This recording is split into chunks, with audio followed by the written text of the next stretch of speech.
Welcome to science lab classes. हमारे YouTube channel science lab classes में आपका स्वागत है। दोस्तों, आप जानते हैं कि आज आपकी जो क्लास होने वाली है very very most important class होने वाली है। मैंने आपको एक वीडियो बना के आपको ये इन्फॉर्मेशन दे दी थी कि आज से कंपटीशन की बायोलॉजी स्टार्ट होने वाली। क्या सुनने वाला है? कंपटीशन की बायोलॉजी, जो कि वनडे एग्जाम में पूछी ही जाती है। ये कितना भी, चाहे वो एनडीए हो, चाहे वो सीडीएस लेवल के एग्जाम हो, चाहे वो रेलवे एलपी की भी भर्ती आने वाली है, उसके बाद एसएससी की कितने भी एग्जाम होते हैं। आपको पता है कि बायोलॉजी के क्वेश्चन कितने सारे आते हैं एग्जाम में। और साइंस का पोर्शन ये बहुत ही ज़्यादा इम्पोर्टेंट होता है बायोलॉजी साइंस के पेपर के लिए। तो दोस्तों, आज हम क्लास को लेने वाले हैं और आज एक महत्वपूर्ण क्लास होने वाली है। ये जो क्लास होगी वो सारे जितने भी वनडे एग्जाम होंगे यहाँ पे वो सभी के लिए इम्पोर्टेंट होगी। तो आप लोग क्लास को रेगुलर देखिएगा, आपको रेगुलर क्लासें मिलेंगी।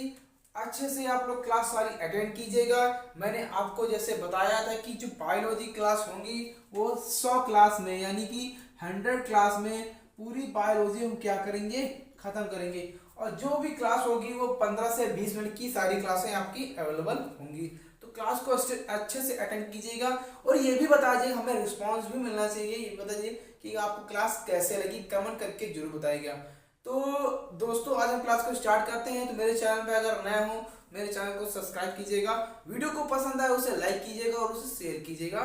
तो अभी एसएससी की नोटिफिकेशन आया, एसएससी सिलेक्शन फेज 11 का भी फॉर्म आ चुका है और एमटीएस का भी पेपर लगा हुआ है। तो उसके तहत हम अच्छे से तैयारी करते हुए, क्योंकि हमें मतलब 3.5 महीने में पूरा कोर्स को क्या करना है, खत्म करना है। इसी प्रकार केमिस्ट्री की 50 क्लासें आपकी होंगी। तो क्लास को आज को स्टार्ट करते हैं। तो यहाँ पे हमने एक नया टॉपिक लिया है, एक अच्छा से टॉपिक लिया है बायोलॉजी का, जो कि हमने ये टॉपिक क्यों उठाया है, ये टॉपिक इसलिए उठाया है क्योंकि इससे क्वेश्चन क्या होते हैं, पेपर में पूछे जाते हैं। ये टॉपिक पढ़ने के बाद, चैप्टर पढ़ने के बाद हम लोग डाइजेस्टिव सिस्टम खत्म करने के बाद इसके बाद हम लोग आएंगे किसमें, सर्कुलेशन पे आएंगे, ब्लड सर्कुलेशन पे पढ़ेंगे। ठीक है, क्या पढ़ेंगे, ब्लड सर्कुलेशन। तो हम इसको क्या करेंगे, इसकी जो क्लासें होंगी 15 क्लासें कम से कम होंगी। कितनी क्लासें होंगी, 15 क्लासों में हम लोग पूरा डाइजेस्टिव सिस्टम क्या करेंगे, खत्म करेंगे। तो चलते हैं, हम क्लास को स्टार्ट करते हैं। ठीक है, वीडियो को पसंद है वीडियो को लाइक कीजिएगा। अब यहाँ पे देखो क्या दिया हुआ है, हमें पता है कि बायोलॉजी हम लोग बहुत ही बार पढ़ चुके हैं। आप लोगों को पता होगा बायोलॉजी। अगर आपसे पूछा जाए, ये बहुत कॉमन सा क्वेश्चन होता है कि फादर ऑफ बायोलॉजी कौन है। फादर ऑफ बायोलॉजी कौन, अरिस्टोटल है। कौन है, अरिस्टोटल। ठीक है, ये तो हम सभी को पता होता है कौन है फादर ऑफ बायोलॉजी। ये एक सिंपल सी बात होती है। अगर हम बात करते हैं कि बायोलॉजी जो टर्म है, ठीक है, यहाँ पे क्या दिया हुआ है, ये बायो का मतलब क्या होता है, बायो का मतलब होता है लिविंग। क्या मतलब होता है, लिविंग, यानी कि ऐसी चीज जिसमें हम लोग क्या, लिविंग का अध्ययन करते हैं। यानी कि अगर हम इसको यहाँ से हम बायो का मतलब समझ लें, क्या होता है, लिविंग होता है। और लॉजी मतलब क्या होता है, ये एक स्टडी के लिए शब्द आता है। यानी कि अगर हम इनको मिलाएंगे, यानी कि स्टडी ऑफ लिविंग, यानी कि क्या करना, जो भी आपकी लिविंग वस्तु है, यानी लिविंग है, उनका क्या करना, अध्ययन करना, क्या कहलाता है, बायोलॉजी कहलाता है। अब डाइजेस्टिव सिस्टम क्या होता है, देखो सिस्टम मतलब क्या होता है, सिस्टम को बोलते हैं हिंदी में तंत्र, और डाइजेस्टिव मतलब क्या होता है, पाचन होता है। क्या होता है, पाचन। हिंदी थोड़ी सी, पाचन। ठीक है, यानी कि हमारी बॉडी में, ह्यूमन बॉडी में ऐसे तंत्र, ठीक है, ऐसे ऑर्गन जो क्या करते हो, भोजन को पचाते हैं। क्या करते हैं, भोजन को पचाने में सहायक होते हैं, वो कहलाते हैं डाइजेस्टिव सिस्टम, यानी कि पाचन तंत्र। यानी कि बहुत सारे ऐसे ऑर्गन्स आते हैं जो कि एक ग्रुप होता है। क्या होता है, सिस्टम मतलब क्या होता है, ग्रुप, यानी कि तंत्र, जो कि क्या करते हैं, भोजन को पचाने में सहायक होते हैं, कहलाते हैं डाइजेस्टिव सिस्टम। तो ये होता है डाइजेस्टिव सिस्टम। अब बात ये आती है कि जीवन में हम लोग क्या, जीने के लिए हमें क्या चाहिए, हमें फूड चाहिए। ठीक है, तभी तो हम लोग क्या, हमें ऊर्जा मिल पाएगी, एनर्जी मिल पाएगी, और तभी हम लोग क्या कर सकते हैं, काम कर सकते हैं, पढ़ सकते हैं, और आप पढ़ा भी सकते हैं। तो बिना एनर्जी के, बिना फूड के हम चल भी नहीं सकते हैं। अगर हम लोग एनर्जी नहीं लेंगे तो हम मर भी सकते हैं, हफ्ते में, 1.5 हफ्ते में इंसान मर जाता है। ठीक, तो उसी के बारे में आज हम चर्चा करेंगे कि जो हम लोग फूड लेते हैं वो किस फॉर्म में लेते हैं। हम लोग अगर रोटी का टुकड़ा लिया, आप लोगों ने सुना होगा कि रोटी का टुकड़ा अगर देर तक मुंह में चबाते हैं तो रोटी मीठी लगने लगती है। ये आपने सुना भी होगा, ठीक है। क्यों लगने लगती है, उसका भी एक रीजन होता है। उसका रीजन ये होता है हमारे शरीर में जो एंजाइम्स होते हैं, क्या कौन से एंजाइम, जो सलाइवा होती है, लार का नाम से, उसकी वजह से क्या होती है, रोटी मीठी लगने लगती है, ठीक है। रोटी क्या लगने लगती है, मीठी, देर तक चबाने से। तो देखो ध्यान से, मेरी बात ध्यान सुनो। हमारे बॉडी में, ठीक है, हमारे एक सेकेंड, हमारे बॉडी में क्या होता है, जो डाइजेस्टिव सिस्टम है, अगर हमने रोटी का बड़ा सा टुकड़ा लिया, उसको मैंने खा लिया, निगल लिया, उसको चबाया नहीं, तो क्या वो पच पाएगा, नहीं पच पाएगा। हमारे सेल को, क्या सेल को हम आंखों से देख सकते हैं, कोशिका को नग्न आंखों से भी नहीं देख सकते, ठीक है।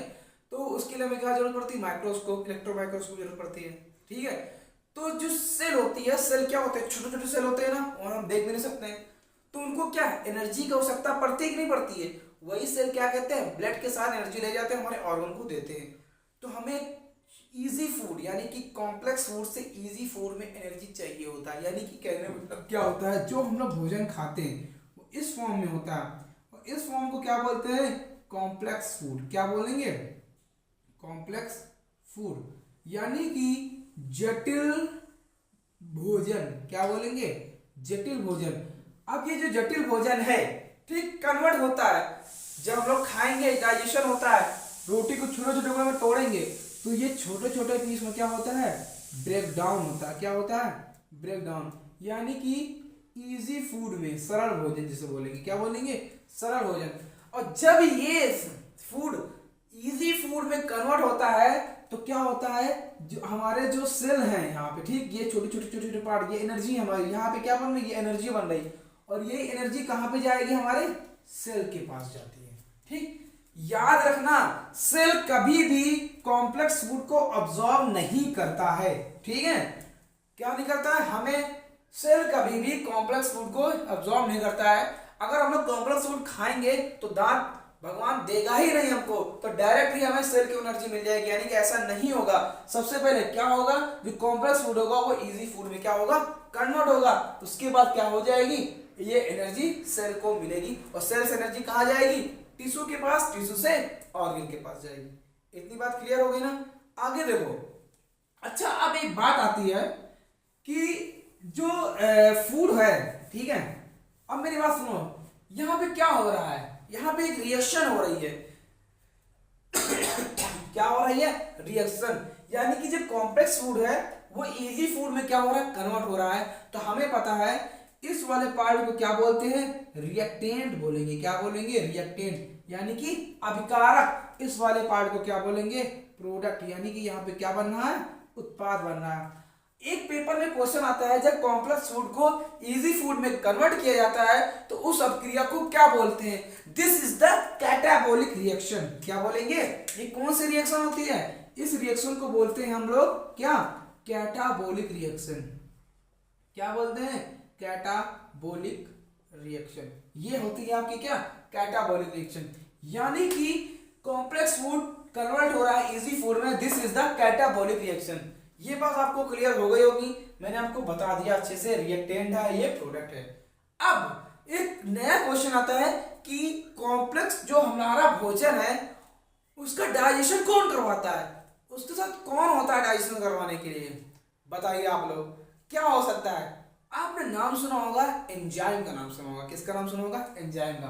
तो यानी कि मेरा कहने का मतलब ये है कि जो भोजन को कन्वर्ट कराते हैं इजी फूड में, वहां पे कौन वर्क करते हैं, एंजाइम। और एंजाइम दो प्रकार का होता है, यहाँ पे कितने प्रकार का होता है, enzyme, there is two types, ठीक। एंजाइम दो प्रकार का होता है, एक होता है बायोकैटलिस्ट। क्या होता है, एक होता है बायोकैटलिस्ट, ठीक। क्या होता है, एक होता है बायोकैटलिस्ट, ठीक। और एक क्या होता है, ये किसके बने होते हैं, प्रोटीन होते हैं। क्या होते हैं, प्रोटीन। अधिकांश, ठीक है, मोस्टली अधिकांश एंजाइम किसके बने होते हैं, प्रोटीन के बने होते हैं। किसके बने होते हैं, प्रोटीन के। और इसे बोलते हैं जैव उत्प्रेरक। क्या बोलेंगे, जैव उत्प्रेरक बोलेंगे, ठीक। Got it point? समझ में आ गया ना मेरा कहने का मतलब क्या है? तो ये जो बायो कैटलिस्ट होते हैं ना, हमने नाम सुना कैटलिस्ट क्या होते हैं, क्या होते हैं? जो अपक्रिया की दर को बढ़ा देते हैं, यानी कि जो पाचन की क्रिया को बढ़ा देते हैं वो कहलाते हैं बायो कैटलिस्ट। अगर हमारे बॉडी में एंजाइम नहीं बनेगा तो क्या भोजन का पाचन हो पाएगा? भोजन का पाचन, हमने सपोज डेट मान लिया आज खाना खाया और आज का खाना पच रहा है 2 महीने बाद, तो बॉडी की क्या हालत होगी? आप लोग, भोजन का पाचन ही होगा। जब भोजन का पाचन ही नहीं होगा, क्या हमारे शरीर में एनर्जी बन पाएगी? ग्लूकोज बन पाएगा? एटीपी बन पाएगी? नहीं बन पाएगी। तो एटीपी नहीं बनेगी जब तक क्या नहीं होगा? एंजाइम नहीं होगा। इसमें बहुत सारे एंजाइम वर्क करते हैं, सलाइवा जैसे एंजाइम, ठीक है। टाइलिन नाम सुना होगा आप लोगों ने। तो इतनी बात आपको समझ में आ गई होगी। तो यहाँ पे भोजन को पचाने में कौन वर्क करता है? बायोकैटलिस्ट। और ये होते हैं एंजाइम होते हैं। क्या होते हैं? एंजाइम। ये गॉट इट पॉइंट? यानी कि भोजन को पचाने के लिए हमें किसकी जरूरत पड़ेगी? एंजाइम की जरूरत पड़ेगी, वरना भोजन ही नहीं पचेगा, डाइजेशन ही नहीं होगा, तो एनर्जी ही नहीं बनेगी। सेल को एनर्जी नहीं मिलेगी तो सेल क्या हो जाएंगी? डेड। और सेल डेड हो जाएंगी तो ऑर्गन भी डेड, ऑर्गन डेड तो इंसान फिनिश, ठीक है, ह्यूमन बॉडी फिनिश हो जाएगी। इतनी बात समझ में आ गई ना? चलते हैं आगे। अब यहाँ पे क्वेश्चन आता है, क्वेश्चन ये आता है कि हमारे बॉडी में, ह्यूमन बॉडी में पाचन किस चीज का होता है? बताओ, किस चीज का पाचन होता है? हमारे बॉडी में किसका पाचन होता है? न्यूट्रिएंट का पाचन होता है। किसका पाचन होता है? न्यूट्रिएंट, यानी कि पोषक तत्व का पाचन होता है। तो हम इसके बारे में पढ़ते हैं, न्यूट्रिएंट्स क्या होते हैं, ठीक है। ध्यान से देखो, देखो बायोलॉजी में क्या है ना, अभी हम पूरा डाइजेस्टिव सिस्टम में आए नहीं है, अभी तो एलिमेंट्री कैनाल, बहुत सारी चीजें हैं, अभी इतनी सारी चीजें हैं ना कि आप पढ़ के बहुत अच्छा लगेगा आपको, जब पूरी क्लास आप लोग अटेंड कर लोगे। तो हम लोग अभी बेसिक पे हैं, डाइजेस्टिव सिस्टम के बिल्कुल बेसिक से हम लोग पता होना चाहिए किस चीज का डाइजेशन होता है, किस चीज का नहीं होता। तो इतनी बात क्लियर हो गई होगी आपको। चलते हैं आगे, ठीक। देखो ध्यान से, अब यहाँ पे बात आती है न्यूट्रिएंट की। चिल्लाने से गला बैठ गया, तो ध्यान से आप लोग पढ़ते रहिए, और चैनल पे अगर नया हो चैनल को सब्सक्राइब जरूर कीजिएगा, वीडियो को पसंद आए तो। अब आगे चलते हैं। अब आगे यहाँ पे बात आती है न्यूट्रिएंट, ठीक। न्यूट्रिएंट क्या होते हैं? न्यूट्रिएंट यानी कि पोषक तत्व। अब बताओ, अब हम क्या खाएंगे? भाई डाइजेशन किसका होता है? अभी हम लोगों ने पढ़ लिया, डाइजेशन करवाता कौन है? एंजाइम। कौन करवाता है? एंजाइम करवाता है। अब किस चीज का डाइजेशन होता है? न्यूट्रिएंट्स का होता है। और ये न्यूट्रिएंट्स दो भागों में क्या होते हैं? बटे होते हैं। दो भागों में क्या होते हैं? ये डिवाइड होते हैं। कितने भागों में? 2 भागों में। अब इनको जरा ध्यान समझो। सॉरी, एक होता है माइक्रोन्यूट्रिएंट्स, एक होता है मैक्रोन्यूट्रिएंट्स। मेरी बात ध्यान सुनो, यहां पे मैं लिख रहा हूं, एक होता है माइक्रो, ठीक। माइक्रो मतलब समझते हो ना, मतलब होता है इसका मोर, यानी कि ज्यादा। और ये हम लेते हैं ग्राम में। किस में लेते हैं? ग्राम में। अभी मैं समझाता हूं इसका मतलब क्या है। एक वो न्यूट्रिएंट्स होती है माइक्रो न्यूट्रिएंट्स, इसका मतलब होता है हम इससे बहुत ट्रेस अमाउंट में लेते हैं। किस में लेते हैं? यानी कि लेस, बहुत ही कम मात्रा में लेते हैं, ट्रेस अमाउंट में, यानी कि कम। और हम किस फॉर्म में लेते हैं? ये एमजी के फॉर्म में लेते हैं, मिलीग्राम। ये मिलीग्राम, ये ग्राम, क्योंकि हम ज्यादा मात्रा में लेते हैं इसीलिए हम ग्राम में लेते हैं। कम मात्रा में लेंगे तो हम क्या लेंगे? मिलीग्राम लेंगे। अब मेरी बात एक बात ध्यान सुनो, क्या होते हैं देखो ध्यान से बिल्कुल। तो मैक्रोन्यूट्रिएंट जो होते हैं वो होते हैं आपके क्या? कार्बोहाइड्रेट होते हैं। क्या होते हैं? नाम सुना तो होगा ना आपने, कार्बोहाइड्रेट। यानी कि ये क्या होते हैं? शुगर। जो चीज खाने में मीठी होती है वो कार्बोहाइड्रेट होते हैं। जैगरी, गुड़, चीनी, ठीक है। इसके बाद आपने आलू का नाम सुना होगा, शकरकंद का नाम सुना होगा। इनमें सभी में स्टार्च पाया जाता है। स्टार्च काहे के होते हैं? वो सब चीज कार्बोहाइड्रेट के होते हैं, ठीक है। तो आगे क्या है? आगे आता है प्रोटीन। क्या? यानी कि एमिनो एसिड के बने होते हैं ये प्रोटीन। और क्या हो गए? फैट। ये सभी, ये फैट जो होता है हम लोग क्या खाते हैं? घी, बटर, डालडा में, और फिश और चिकन, ये सब में क्या पाया जाता है? फैट पाया जाता है। ये भी सभी एनर्जी के फॉर्म में होते हैं। इन्हें हम सभी क्या किस फॉर्म में लेते हैं? ग्राम के फॉर्म में लेते हैं, क्योंकि हम लोग ज्यादा मात्रा में लेते हैं इनको, ठीक है। अब ये सब क्या होते हैं? ये सब आपके क्या होते हैं? जैसे आपको मैंने कह दिया मिनरल्स, ठीक है। क्या हो गया? मिनरल्स, विटामिन, क्या होगा ये, विटामिन। उसके बाद क्या आ जाएगा, वाटर। क्या एक क्वेश्चन बनता है यहाँ पे। अच्छा एक चीज बताइए, क्या मिनरल्स, विटामिन, वाटर का पाचन हमारे बॉडी में होता है? सच बताइएगा, नहीं होता है, क्योंकि इनके मॉलिक्यूल छोटे होते हैं। ये डायरेक्ट सेल के पास जाते हैं एनर्जी देने के लिए, ठीक है। इनका पाचन नहीं होता, डायरेक्ट जाएंगे सेल अपनी एनर्जी लेंगे इनसे, ठीक है, वो ऑर्गन के पास ले जाएंगे जैसे जिसकी जरूरत वैसा उसका काम, ठीक है। तो याद रखना आप लोग कि डाइजेशन, ठीक है, इनका डाइजेशन नहीं होता है, ठीक। मिनरल्स, विटामिन, वाटर का ह्यूमन बॉडी में डाइजेशन नहीं होगा, याद रखना केवल, ठीक है। ये इनका डाइजेशन होता है क्योंकि हमको इनको माइक्रो मोड में लेते हैं, यानी कि ज्यादा अमाउंट में लेते हैं, इसीलिए ये कॉम्प्लेक्स फूड के फॉर्म में होते हैं। किसके फॉर्म में होते हैं? कॉम्प्लेक्स फूड के फॉर्म में होते हैं, ठीक। तो इतनी बात आपकी क्लियर होगी, कार्बोहाइड्रेट हो गया, प्रोटीन हो गया, ठीक है, ये बात आपको क्लियर होगी। कार्बोहाइड्रेट का पाचन होता है, कार्बोहाइड्रेट से क्या बनता है, पहले कार्बोहाइड्रेट स्टार्च के फॉर्म में होता है, माल्टोज बनता है, फिर इसका ग्लूकोज बनता है, और प्रोटीन पहले पेप्टोन्स में कन्वर्ट होता है, फिर एमिनो एसिड बनता है, उसके बाद फैट कन्वर्ट होगा पहले फैटी एसिड में, फिर ग्लिसरॉल बनता है। ये सब सारी क्या होती है, इनकी चेंजमेंट होता है, यानी कन्वर्जन होता है इनका, ठीक है। तो ये क्लास आपकी यहीं पे रहती है आज, ठीक है। क्लास को आपको पसंद आया हो तो चैनल को सब्सक्राइब कीजिएगा, नए हो, क्योंकि मैंने इस पे बहुत ज्यादा मेहनत की है। इस क्लास में हर क्लास में मेहनत करूंगा मैं, और इस क्लास को पूरी 100 क्लास पे लेके जाऊंगा। ये आपकी जो क्लास होगी वो आपकी पहली क्लास है, आपकी क्या है, ये पहली क्लास है।